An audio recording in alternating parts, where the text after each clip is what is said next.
అమరావతిలో అమరజీవి విగ్రహావిష్కరణ ఒక చరిత్ర.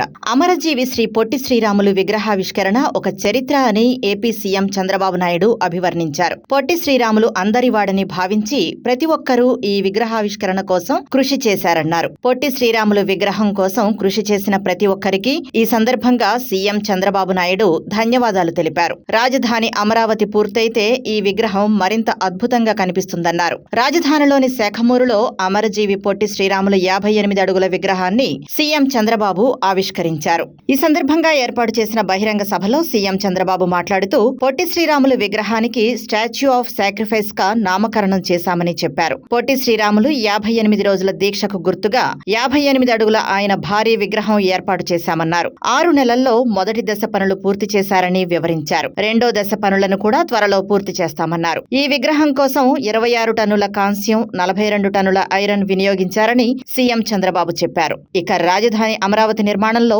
ఎంతో మంది రైతుల త్యాగం ఉందన్నారు. రాజధాని నిర్మాణానికి 29,000 మంది రైతులు 33,000 ఎకరాల భూమి ఇచ్చారని గుర్తు చేశారు. ప్రపంచంలో ఎక్కడా లేని విధంగా భారీ ల్యాండ్ పూలింగ్ కు సహకరించారని వివరించారు. రాజధాని లేని రాష్ట్రంలో వైసీపీ 3 ముక్కలాట ఆడిందంటూ ఆగ్రహం వ్యక్తం చేశారు.